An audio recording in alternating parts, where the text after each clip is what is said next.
Happy New Year.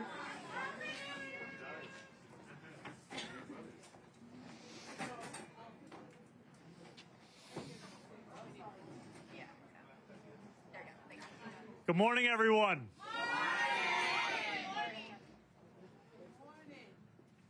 Please come on over, sir.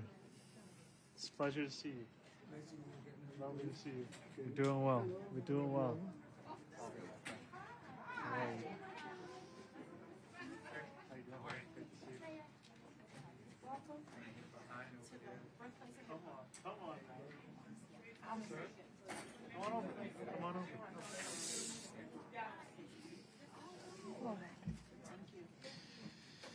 52 years ago, on a hot summer night, a new sound emerged from the first floor community room at 1520 Sedgwick Avenue, where we stand today. New York is where greatness so often is born. And on that August evening, greatness was born in the Bronx.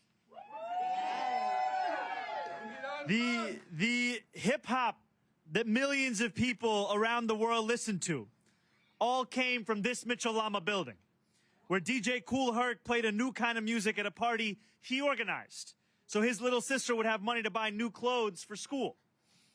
That greatness was only possible because this was a city where working people could afford a home, and with it the joy and creativity that a stable home can foster. When New Yorkers can afford a home, New Yorkers can afford to make great art. And when New Yorkers can afford a home, New Yorkers can afford to be themselves.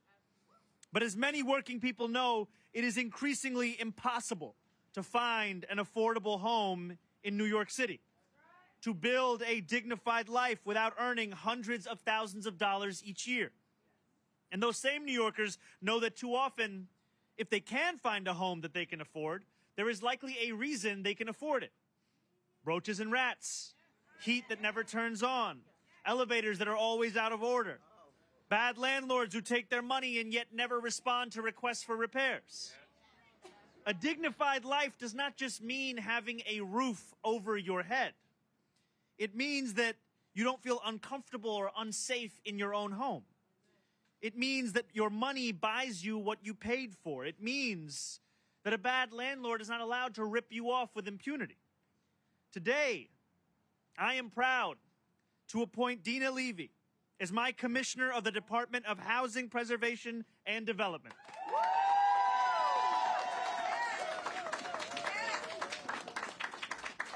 My commissioner will lead with a very simple remit, delivering affordable housing and dignity to New Yorkers. For anyone in the housing world, Dina's reputation precedes her. Her resume alone tells a story of both service and achievement. Senior Vice President of Home Ownership and Community Development at the Department of Homes and Community Renewal. Senior Advisor to the New York Attorney General. Director of Organizing at the Urban Homesteading Assistance Board. But I'm more interested, frankly, in the story that so many working people tell about her. For decades, Dina has been fighting on behalf of tenants as an organizer, an advocate, in both government and outside of it. Dina is a true force, the kind of person you are so glad to have on your side and the one that you're terrified if she's on the other side. There are countless tenants in this building today who still call this building home, only thanks to Dina's advocacy.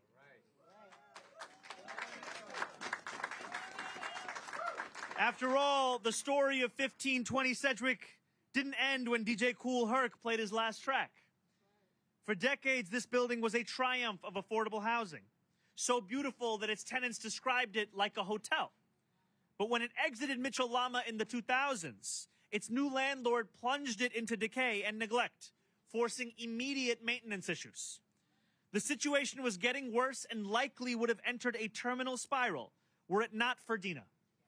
She organized the tenants. She advocated on their behalf. And when they bought the mortgage with the help of a $5.6 million loan from HPD, they reclaimed control over their own homes and their own futures.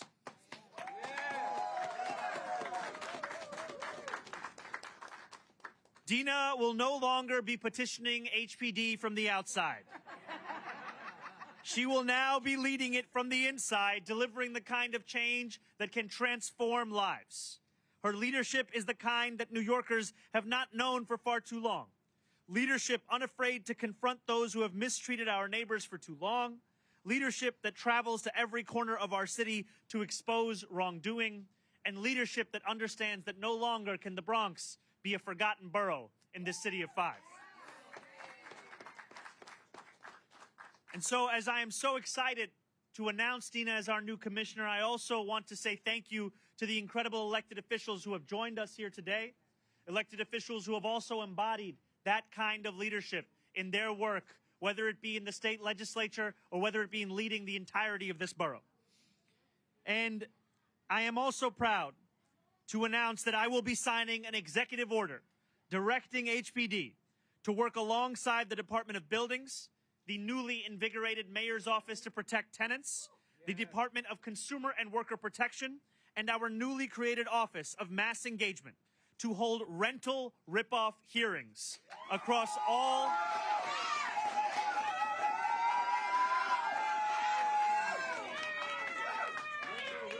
We will hold these rental ripoff hearings across all 5 boroughs within the first 100 days of this administration. New Yorkers will be invited to participate and to share the realities that animate their daily lives. I want these hearings to expose the ugly underbelly of our city, the rats that scurry through hallways, the children that shiver in their beds in the dead of winter because the heat is off, the fees imposed on pregnant mothers because of the fear that their babies may be too loud. I want these hearings to draw attention to homes like the one I visited on my first day as mayor. Homes where you can peel flimsy tiles off the walls. Homes where the pipes drip and rust. Homes where roaches scuttle across the floor. Homes where when you ask the tenant who lives there, when did this issue begin? They tell you it was when their oldest born was just a few years old. And when you ask them of their age today, they say it's more than 20 years old. I want New Yorkers who have long been ignored by their landlords to finally be heard by our city government. These are not just listening sessions. These will be the rooms where the scope of the problem is understood, where it is addressed, where a report is drafted from which policy will be devised and crafted, and where New Yorkers have the opportunity to shape their democracy and its outcomes. And this is only the beginning of our work to transform the housing landscape and the lives of tenants across New York. We revitalized the Mayor's Office to Protect Tenants for this very reason. For too long, New Yorkers have felt alone in their city, with nowhere to turn to when they're ripped off or neglected. That legacy of abandonment ends today. Let this moment be evidence of what our new future will look like. A city where New Yorkers can turn to their leaders and see that they now have champions who care about them, listen to them, and wake up every morning honored to work for them.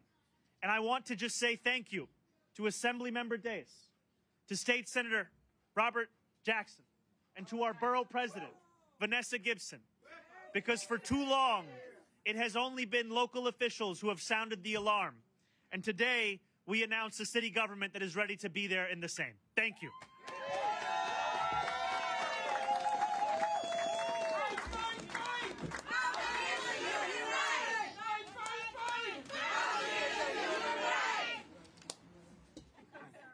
So I am very, very happy to be here and specifically to be here. I want to start by saying what an honor it is to be asked to become a part of Mayor Mamdani's new administration and specifically to play a role in advancing his vision to make sure that New York City is an affordable place to live. I also want to give my deep gratitude to Commissioner Ahmed, who has been an amazing steward at HPD and whose partnership in leading the Department of Buildings will be absolutely critical to our collective success. I started in affordable housing about 15 years as a community organizer, standing alongside tenants, like the leaders here today at 1520 Sedgwick. Often we were fighting for basic rights, a crumbling ceiling to get repaired, or heat or hot water to get turned on. But we were also engaged in an epic years-long battle to stop a predatory landlord from acquiring and demolishing their homes. I am happy to say we won that battle.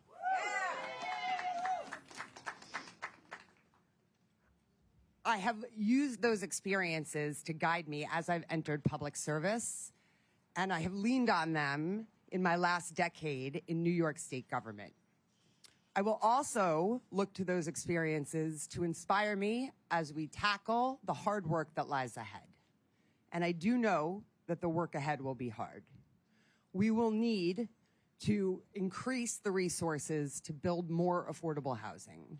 We will need to try new, innovative, and sometimes scary innovations in order to overcome this crisis.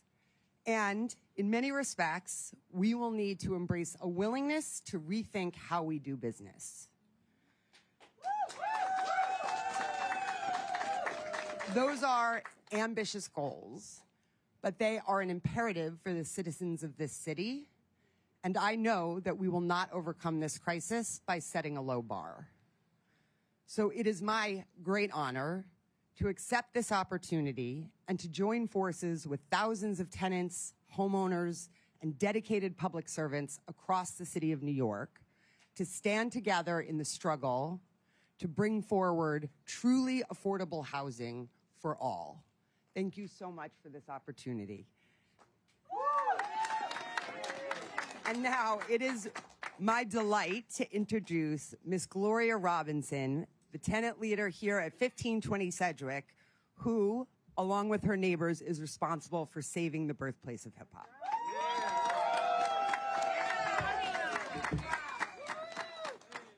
Good morning, all. I would like to welcome all of you here to 1520 Sedgwick Avenue, the birthplace of hip-hop. Right? And we are glad to have the mayor here, Mamdani, and for you to have such a friend as Dina Levy that she has been to us to be on your team, right? I met Dina in 2008 when we noticed our landlord that our building was leaving the Mitchell-Lama program and being sold to some out-of-state big company.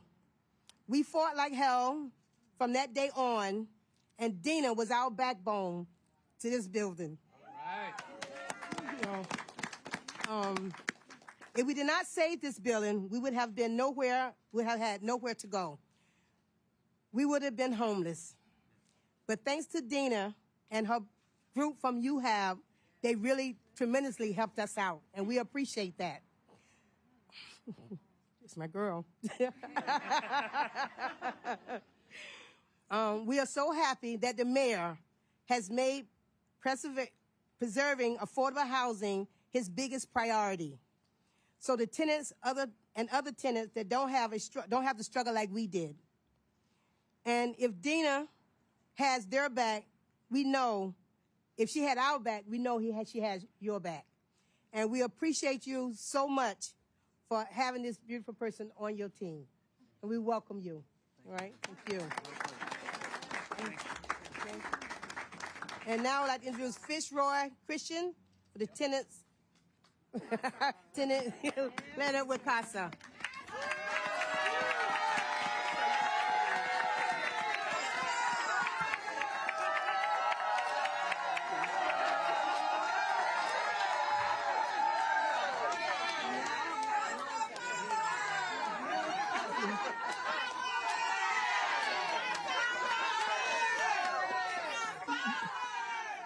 I don't think my blush is showing up very well.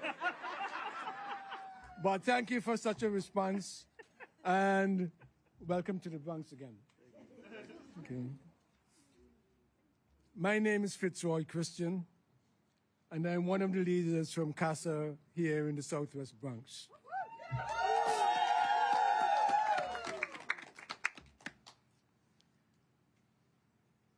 We in CASA, as a matter of fact, CASA is an acronym for community action for safe apartments, which we think is the only way human beings are supposed to live, in places that they're paying rent for, that are clean, healthy, affordable, and places where they can say, I can live here, I can bring my children up here, and my grandchildren can still be here because this is our home.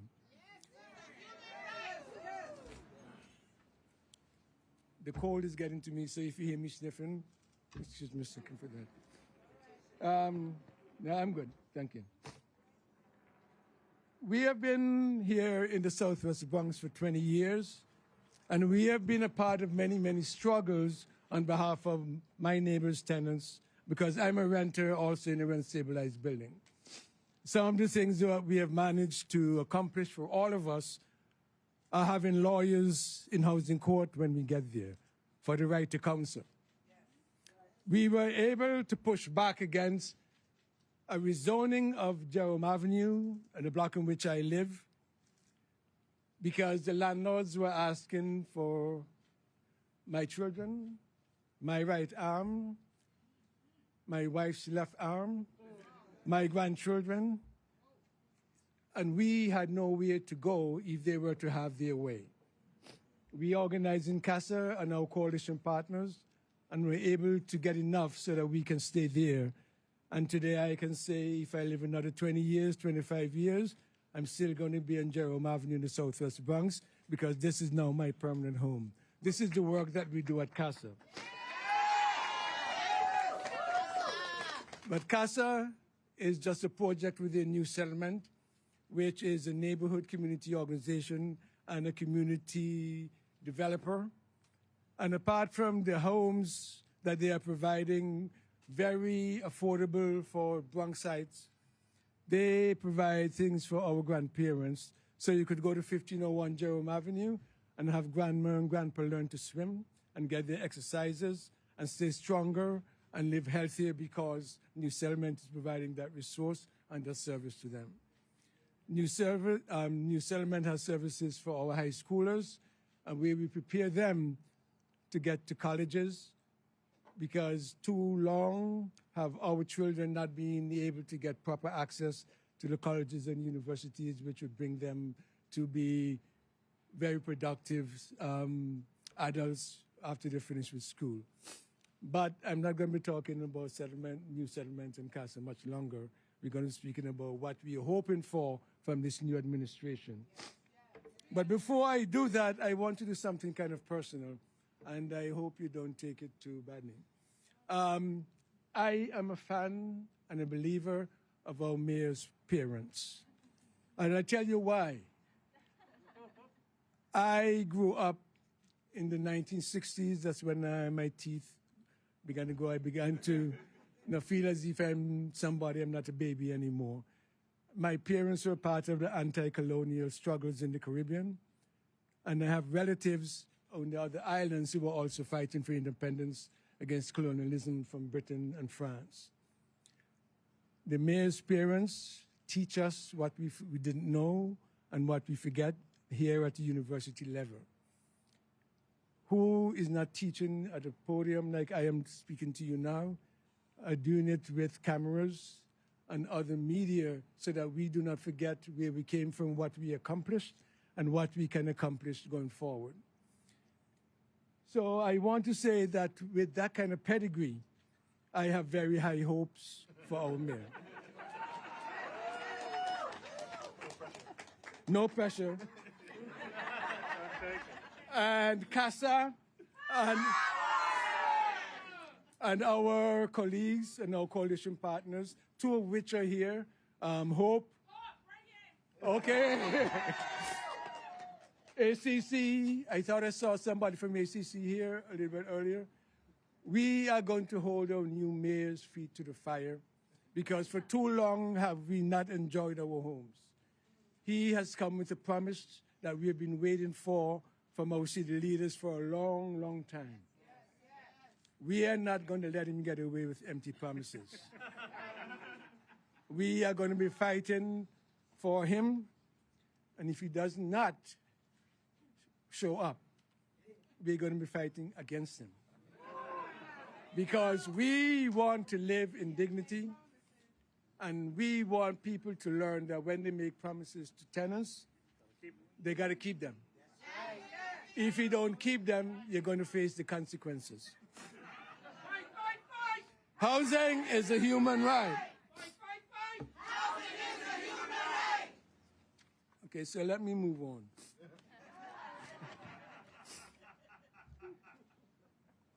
One of the many campaigns that we have waged and won to some extent is the right for tenants to begin to live in dignity in their homes.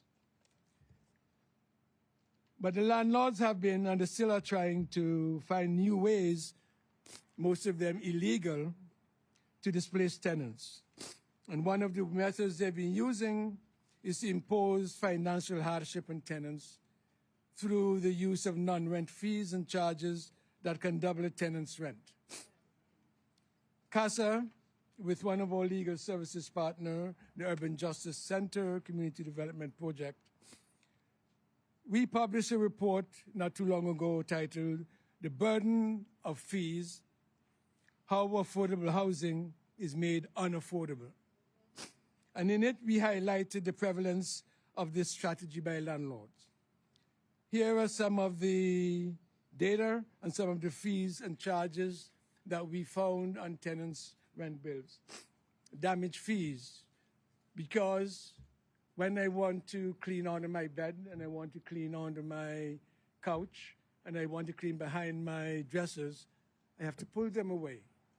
And when they scratch the floors, the landlord says I damaged the floors and I get billed for damages to his building. And that becomes a permanent part of my rent. Air conditioner fees. The landlord does not provide coolers in the summer the way they are supposed to be providing heat in the winters. And when I get it, I got to pay him, even though I'm paying my own electrical bills, right? So I have to pay air conditioning fees, legal fees. He takes me to court with a lot of frivolous charges, and supposedly, if he wins, I'm supposed to be paying him his legal fees. But there's no law or anything written that says that when. Oh, okay, thanks.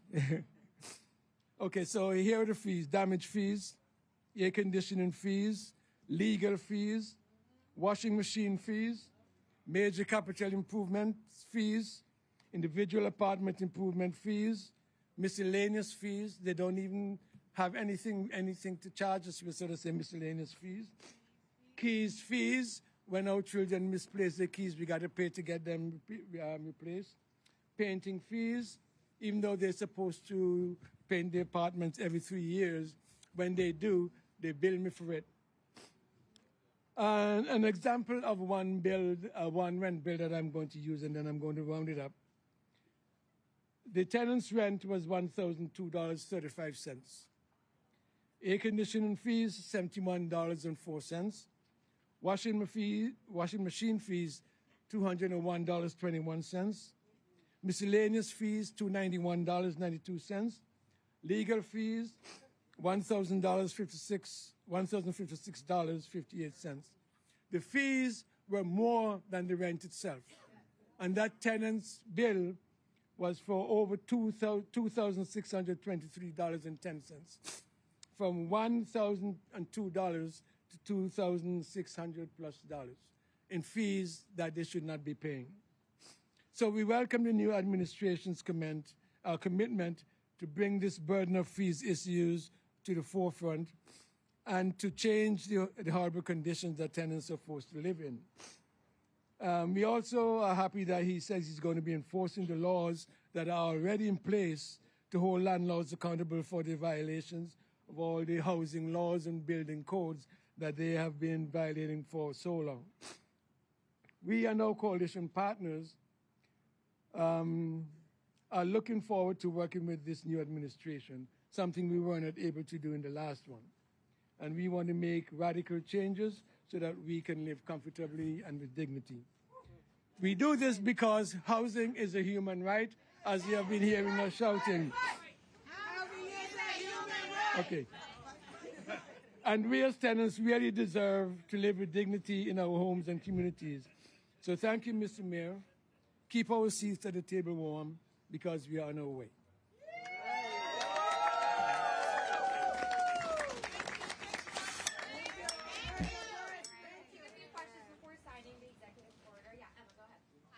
I brought Noah today. He wanted to come see the circus, my younger son. Hey, Noah. So can you tell us more about these hearings? Is the purpose to publicly shame landlords? Could there be repercussions and fines afterwards? These are hearings that will give New Yorkers an opportunity to testify in person as to the struggles that they have had to deal with, oftentimes in isolation. And what we want is a first-of-its-kind cross-agency effort such that tenants are not only able to testify as to the ways in which they are being ripped off, but also that this be used as an opportunity to craft policy recommendations that we will then implement and deliver across the city. And have you spoken to Trump again about Maduro or what's happening in Venezuela? No, the conversation that we had was the one before yesterday's press conference. Yeah, Hey, Dan. Mamdani, How's it going? On the issue of being briefed, you said it was your staff that briefed you. Just to be correct, you don't have federal security clearance yet, and has anyone from a federal agency reached out to you or members of your team to begin the vetting to get federal security clearance? That briefing, yes, was conducted by my team, and the question of federal security clearance is one that's ongoing. So, do you have it right No, now? not as yet. Good morning. Hey, good morning. Your predecessor recently vetoed several housing-related bills passed by the City Council that would add more requirements for city budget development. Those are the ones that would impose like more higher percentage of family units and then like make more units available for low-income New Yorkers. The Adams administration's big argument against them has been that they would worsen the affordable housing crisis and like by adding more red tape and stuff like that. What's your position on the bills? And do you think the City Council should override the vetoes? I have made clear my concerns around the term sheet legislation. Those are concerns that I've shared prior and shared in public. And what it comes back to is also what drives today's announcement and the excitement around it, is that we have an opportunity in front of us to not only deliver on the promises that we have made over the course of this campaign, but also to tackle the housing crisis. And in order to do so, we have to be able to build at scale across the 5 boroughs. And I'm so excited to have with me the commissioner of HPD, the head of DOB, the head of DCWP, my deputy mayor for housing and planning, elected officials, so many who will be a key part of delivering on this. Yeah, right here. Mamdani, how are you? Happy New Year. Happy New Year. I got 2 quick questions. Okay. So the first one is about Maduro. You said you called the invasion and the arrest. If I could just pull up real quick. You said it was a violation of federal and international law. Do you plan to use any of the city's resources to interfere with the prosecution or anything like that? This is a federal action on a federal timeline, and I owe it to New Yorkers to deliver for them across the 5 boroughs and also to be honest and straightforward about my own thoughts on this. And the second thing, real quick. The fare rises tomorrow. When are those free buses coming? Fair rise today? This is Oh, my God. fair rise today. I got it right. Gotta get it right, brother. Look, when the fare was $2.90, 1 in 5 New Yorkers were being priced out of it.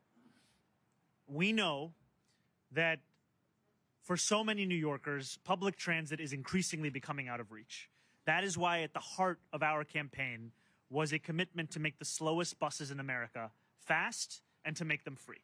And that will continue to animate our work. It will continue to be one of the central commitments of our administration. And that is work that we will be doing in tandem with Albany and our state partners there. Because I can't keep bumming rides off my friends anymore. Look, I have said when we ran this campaign on freezing the rent for rent-stabilized tenants, on making buses fast and free, on delivering universal childcare, I have said that by the time I am done being mayor, those will have been delivered.